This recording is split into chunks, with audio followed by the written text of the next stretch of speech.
క్రీస్తునందు ప్రేమైన వారులారా, ఉదయకాల సమయంలో చేరవచ్చినటువంటి మీకందరికీ కూడా ప్రభువైన యేసు నామములో ప్రత్యేకమైన వందనాలు తెలియజేస్తూ ఉన్నా. దేవుని యొక్క మహాకృపను బట్టి మరొక పునరుత్థాన దినమందు దేవుడు సజీవంగా మీ మధ్యలో ఉంచి దేవుని యొక్క వాక్యాన్ని చెప్పడానికి దేవుడు ఇచ్చినటువంటి మరొక అవకాశాన్ని బట్టి మరి దేవునికి స్తుతులు, దేవునికి వందనములు, దేవునికి తెలియజేస్తూ ఉన్నారు. చదవబడినటువంటి ఈ 3 వాక్య భాగాలు ఆధారం చేసుకొని దేవునికి లోబడుట అనేటువంటి అంశాన్ని మీ ముందర ఉంచాలని నేను ఆశపడుతూ ఉన్నా. దేవునికి లోబడుట. ఈ లోకంలో దేవుణ్ణి అంగీకరించిన ప్రతి ఒక్కరు కూడా దేవునికి లోబడి మనము బ్రతకాలి, దేవునికి లోబడి మనము జీవించాలి. ఈ చదవబడినటువంటి ఈ 3 వాక్య భాగాలలో కూడా మొదటి వాక్య భాగంలో మనము చూస్తే అక్కడ ఇశ్రాయేలు ప్రజలు దేవునికి లోబడక దేవుని మీద వారు తిరుగుబాటు చేసినట్లుగా మనము వాక్యంలో చూస్తూ ఉన్నాం. హెబ్రీ పత్రికలోనికి మనం వచ్చేసరికి క్రీస్తు రక్తము ప్రతి పాపము నుండి మనల్ని విడుదల చేస్తుంది అనేటువంటి ఒక మాట మరి పౌలు మనకు సెలవిచ్చినట్లుగా మనం చూస్తూ ఉన్నాం. మనం చదువుకున్నటువంటి సువార్త వాక్య భాగంలో కూడా మనం చూస్తే అక్కడ ఉన్నటువంటి శిష్యులు మరి దేవునికి లోబడి ఉండటం ద్వారా ఆ కొండ మీద మరి ఒక అద్భుతమైన విషయాన్ని వాళ్ళు చూడగలిగారు. ఏంటిది అంటే ఒక 5 రొట్టెలు 2 చేపలను దేవుడు 5,000 మందికి ఏ రీతిగా సమృద్ధిగా పంచాడు. వాళ్ళు తిన్న తర్వాత మరలా 12 గంపలు ఏ రీతిగా ఎత్తారో ఇవన్నీ కూడా శిష్యుల జీవితాలలో మనము చూస్తూ ఉన్నాం. కారణము అద్భుతం వాళ్ళు చూశారు అంటే దానికి కారణము వాళ్ళు దేవునికి లోబడి ఉండటం ద్వారా వారి జీవితంలో దేవుడు గొప్ప కార్యములు చేశాడు కదా. కాబట్టి దేవునికి లోబడి ఉండుట పెద్ద కష్టం కాదు. కానీ ఈరోజు మానవుడు దేవునికి లోబడి ఉండడం లేదు. కాబట్టి ఒక 5 ప్రశ్నలు మనం వేసుకొని ఈ 5 ప్రశ్నలకు వాక్యంలో ఉన్నటువంటి జవాబులను మనం తీసుకొని మనం దేనికి లోబడి ఉండాలి, ఎందుకు లోబడి ఉండాలో నేర్చుకుందాం. మొట్టమొదటి క్వశ్చన్ ఏంటి అంటే లోబడుట అంటే అర్థం ఏంటి? అది మొదటి క్వశ్చన్. రెండవది ఎవరికి లోబడి ఉండాలి? మూడవది ఎందుకు లోబడి ఉండాలి? నాలుగవది మరి దేవునికి ఎవరైనా లోబడ్డారు? ఐదవది లోబడడం ద్వారా మనకు వచ్చేటువంటి ఆశీర్వాదం ఏంటి? ఈ 5 ప్రశ్నలు మనము వేసుకొని దానికి వాక్యానుగుణంగా మనము ముందుకు వెళదాం. మొట్టమొదటిగా లోపడటము అంటే అర్థం ఏంటి అంటే ఆదికాండము 26వ అధ్యాయము లోపడుట దానికి అర్థం ఏంటి అని చూస్తే 26వ అధ్యాయము 5వ వచనం, ఏలయనగా అబ్రహాము నా మాట విని నేను విధించిన దాని నా ఆజ్ఞలను నా కట్టడలను నా నియమములను కైకొనవలనని చెప్పారు. లోబడుట అనే దానికి అర్థము ఏంటిది అంటే దేవుడు చెప్పినట్లు చేయుట. లోబడుట అంటే దానికి అర్థం ఏంటి? దేవుడు చెప్పినట్లు చేయుట. రెండవది దేవుని ఆజ్ఞలకు లోబడుట, వినుట లేదా ప్రవర్తించుట. మూడవది, ఈ లోపడుట అనే దానికి అర్థం ఏంటి అంటే వాక్యాన్ని బట్టి మనము గైకొనుట. ఇవన్నీ కూడా అంటే దేవుడు చెప్పినట్టు చేయుట, దేవుడు చెప్పినట్టు ప్రవర్తించుట, దేవుడు చెప్పినట్టు మనమందరము గైకొనుట. ఇవన్నీ కూడా దేని కిందికి వస్తాయి? లోపడుట కిందికే వస్తాయి. లోపడుట అంటే మనము దేవుడు చెప్పినట్లు మనము చేయాలి. అది ఒకటి. ఎవరికి లోపడాలా? ఎవరికి లోపడాలి? చూడండి, యాకోబు పత్రిక 4వ అధ్యాయం 7వ వచనాన్ని చదవండి. కాబట్టి దేవునికి లోబడి ఉండండి కదా. ఎవరికి లోబడి ఉండాలా? ఎవరికి లోబడి ఉండాలా? దేవునికి మనం లోబడి ఉండాలి. దేవునికే ఎందుకు మనం లోబడి ఉండాలా?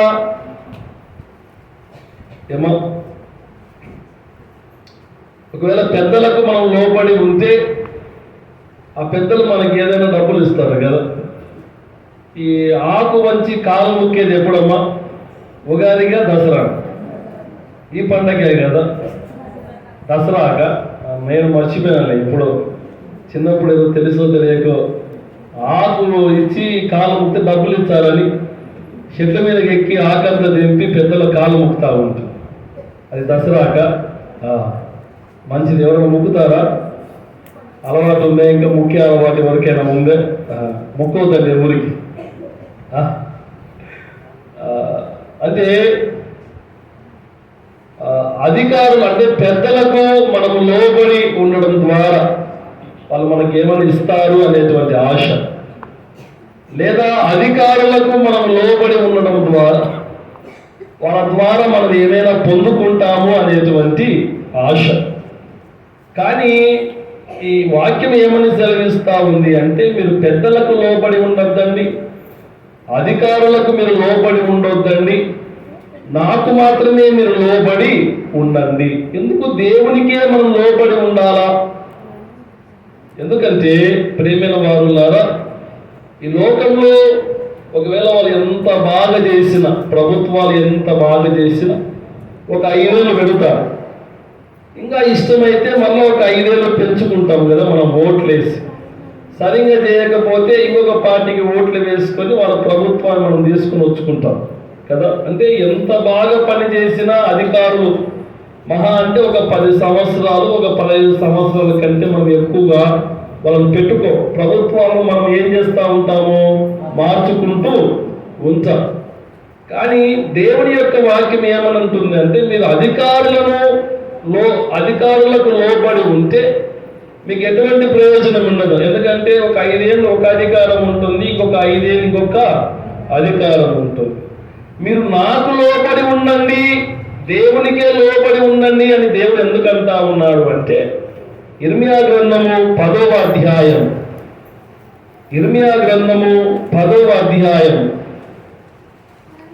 10వ వచనాన్ని చదువుకుందాం. యెహోవాయే దేవుడే నిజమైన దేవుడు, ఆయనే జీవము గల దేవుడు, సదాకాలము ఆయనే రాజు కదా. సదాకాలము మనకందరికి ఎవరు రాజు? దేవుడే రాజు. దేవుడు ఒక 5 ఏళ్ళు మనకాడ ఉండి మరలా ఒక 5 ఏళ్ళు వేరే దగ్గర దేవుడు ఉండడు కదా. సదాకాలము అంటే ఈ భూమి మీద నువ్వు బ్రతుకున్నంత కాలము దేవుడే నీకు రాజు.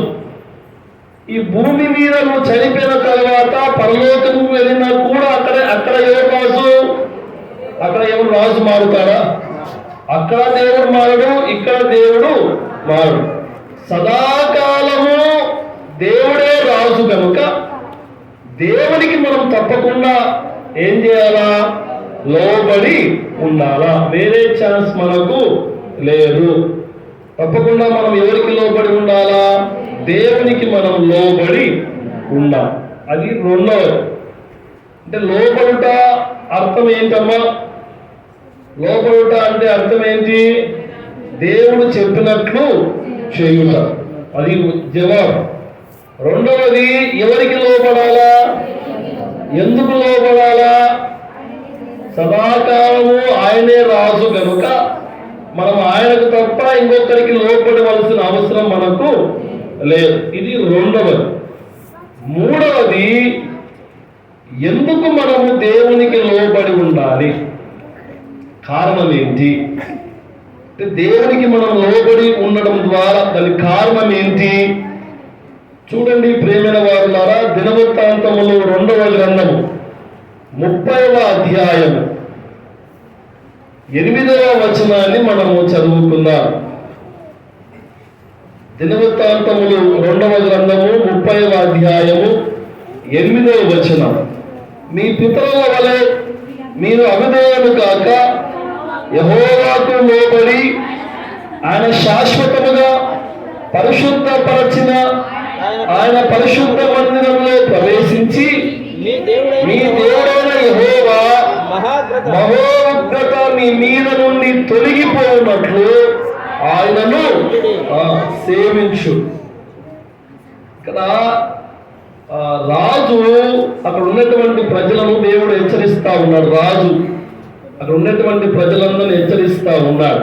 ఏమని హెచ్చరిస్తా ఉన్నాడు అంటే, మీరు అవిధేయులు గాక మీరు దేవునికి లోబడి ఆయన శాశ్వతముగా పరిశుద్ధ పరచబడిన ఆయన మందిరంలో ప్రవేశించి మీ దేవుడైన యెహోవా మహోగ్రత మీ మీద నుండి తొలగిపోయినట్లు ఆయన మాత్రమే సేవించు. అంటే ప్రజలు కొంతమంది తప్పు చేశారు. ఆ తప్పును బట్టి వారి మీదికి దేవుని యొక్క మహోగ్రత వారి మీదికి వచ్చింది. ఆ రాజు అంటా ఉన్నాడు, మీరు చేసినటువంటి పనికి మీ మీద దేవుని యొక్క ఉగ్రత ఉంది కాబట్టి ఆ ఉగ్రత నుండి మీరు తప్పించబడటానికి మీరు దేవుణ్ణి సేవించండి, దేవునికి మీరు లోబడి ఉండండి కదా. ఎందుకు మనము దేవునికి లోబడి ఉండాలా అని అంటే, మనం చేసినటువంటి కొన్ని పనులకు దేవుని యొక్క మహోగ్రత మన మీదికి రాబోతా ఉంది. ఆ ఉగ్రత మన మీదకి ఎందుకు రావాల్సి వచ్చింది? మనం ఏ తప్పు చేశాము అని మనం వాక్యంలో మనం చూస్తే, ప్రేమైన వారులారా, 3 కారణాలు ఉన్నాయి. ఆ కారణాలను బట్టి దేవుని యొక్క ఉగ్రత మన మీదికి రాబోతా ఉంది. మొదటి కారణాన్ని మనం చూస్తే హోషేయ గ్రంథము 13వ అధ్యాయము 16వ వచనాన్ని చదువుకున్నాం.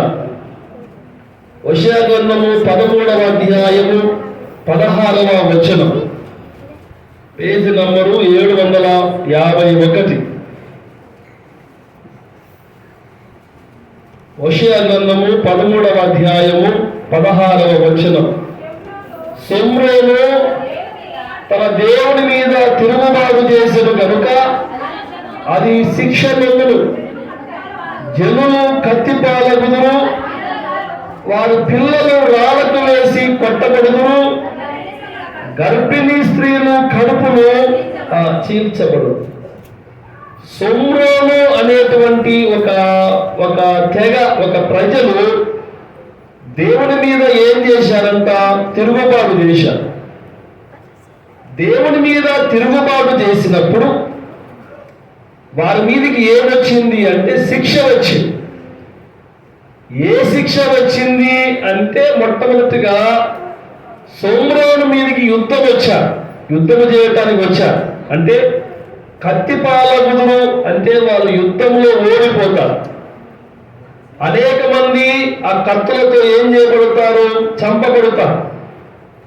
రెండవది, వారి పిల్లలు రాళ్లకు వేసి కొట్టబడుదురు.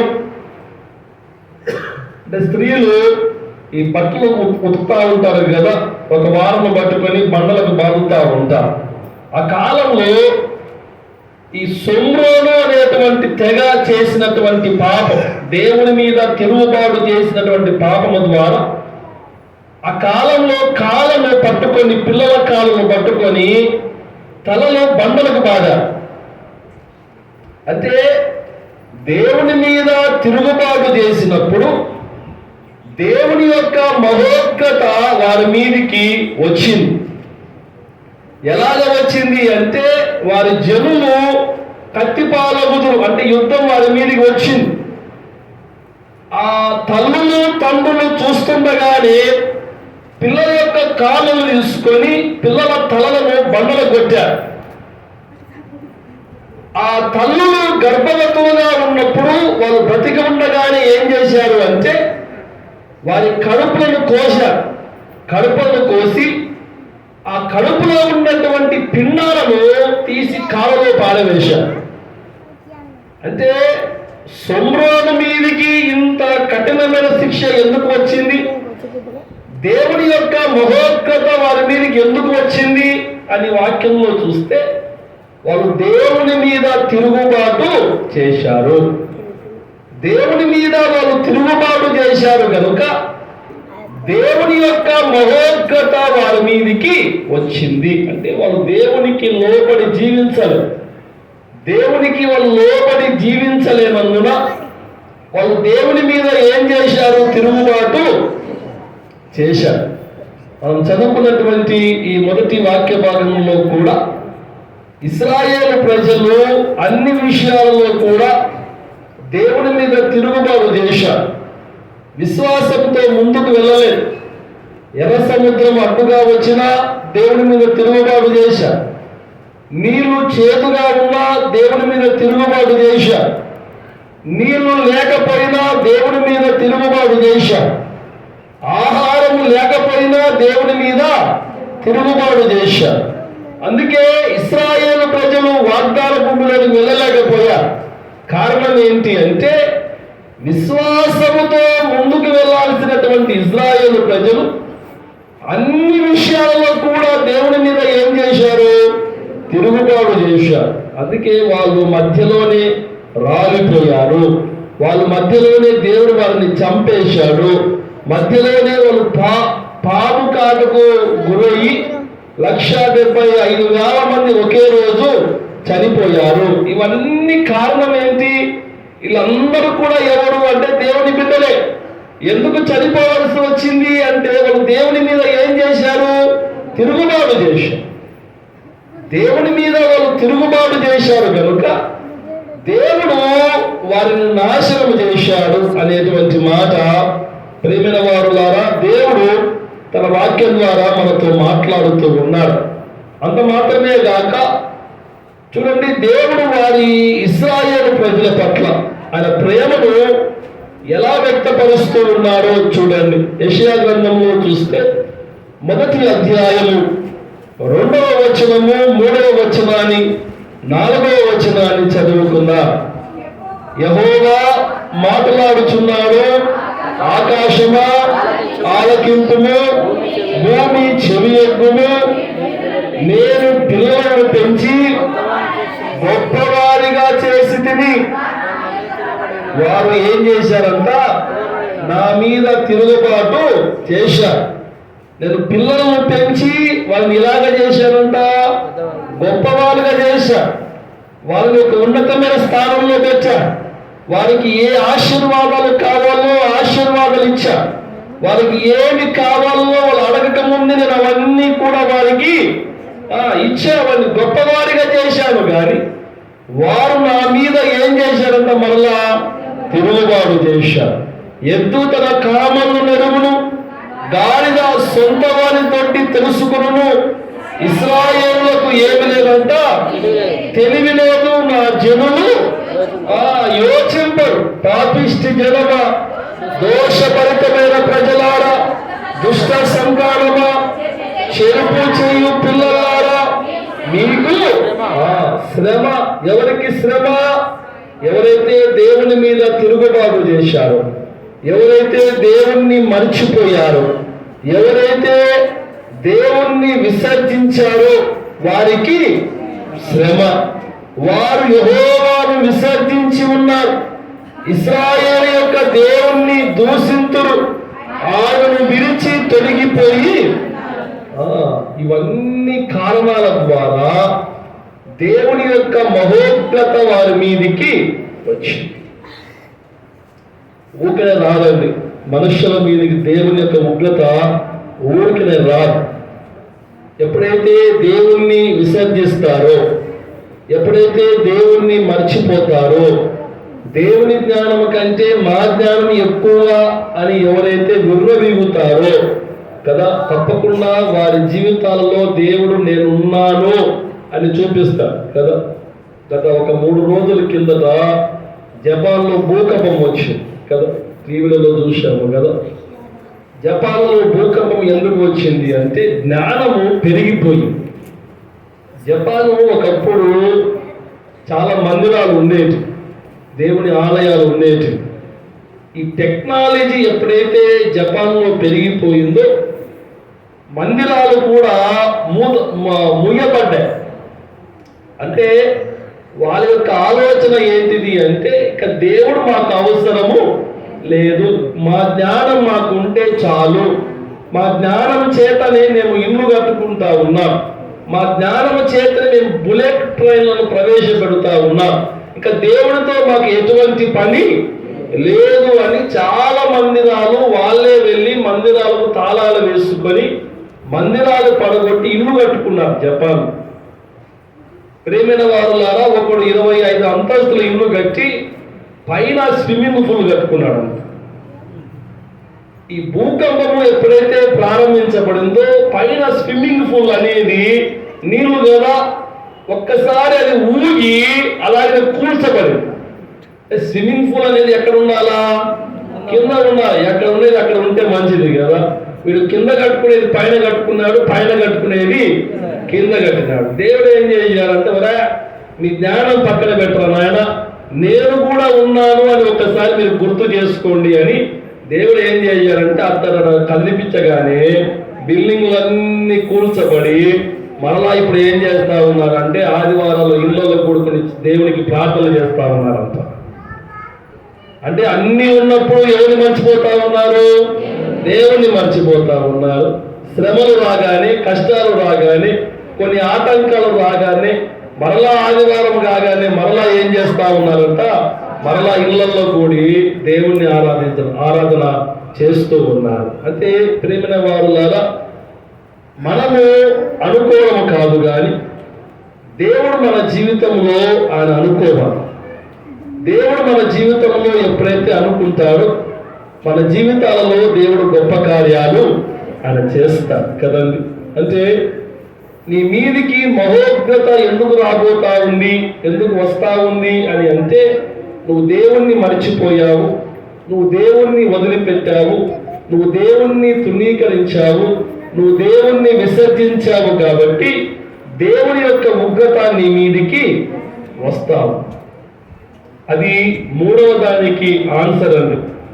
ఒకటి లోబడుట అర్థము, 2వది ఎవరికి లోబడాలి అని నేర్చుకున్నాము. ఎందుకు లోబడాలి అంటే దేవుని యొక్క ఉగ్రత మన మీదకి రాబోతా ఉంది కాబట్టి దేవునికి మనం ఏం చేయాలా? లోబడి ఉండాలా. ఆ ఉగ్రత రావటానికి కారణం ఏంటి అంటే దేవుణ్ణి విసర్జించారు కాబట్టి ఉగ్రత వచ్చింది కదా. మరి దేవుని మాటలు, దేవుని యొక్క మాటకు లోబడిన వాళ్ళు ఎవరైనా ఉన్నారా పరిశుద్ధ గ్రంథంలో అని అంటే చాలా ఉన్నాయి. దేవుడు మనుషులకే ఎందుకు చెప్తా ఉన్నాడు నాకు లోబడండి, నాకు లోబడండి అని మనుషులకి ఎందుకు చెప్తా ఉన్నాడు అంటే, దేవుని యొక్క మాటకు సృష్టి లోబడింది.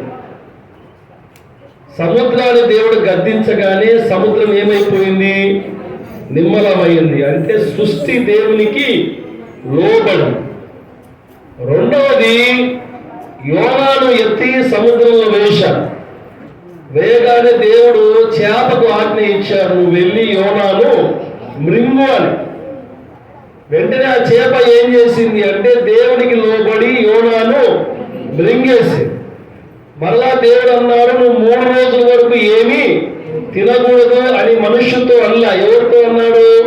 చేపతోనే అన్నాడు. ఒకవేళ యోనాతో అంటే యోన తినిండేమో లోపల. కాబట్టి దేవుడు ఏం చేశాడు అంటే చేపకు ఆజ్ఞ ఇచ్చినప్పుడు పాపం చేప 3 రోజుల దాకా ఏమి తినకుండా అలాగనే ఉంది. తర్వాత దేవుడు ఆజ్ఞాపించగానే ఒక కాకి ప్రతి ఉదయము ప్రతి సాయంత్రము నోటిలో రొట్టె మాంసాన్ని పెట్టుకొని ఏలియా ప్రవక్తకి ఇచ్చేసింది. అంటే దేవుని యొక్క మాట ఎవరు విన్నారు? పక్షులు కూడా విన్నాయి, త్రిమింగళం చేప కూడా విని. దానియేలును ఏం చేశాడు అంటే సింహం పొడులో వేయగానే దేవుడు ఆ సింహాలకు ఆజ్ఞ ఇచ్చాడు, దానియేలును ఏమి చేయకు. రాత్రల్లా దానియేలును చూసుకుంటా ఉన్నాయి కానీ దానియేలు మీద చిన్న గెర్ర కూడా సింహాలు వేయలే. అంటే దేవుని యొక్క మాట జంతువులు కూడా విన్నాయి కదా. యెహోషువ దేవునికి ప్రార్థన చేశాడు. ప్రార్థన చేయగానే దేవుడు ఏం చేశాడు అంటే ఒక రోజంతా సూర్య చంద్రులను నిలిపివేమంటే ఆపేశాడు.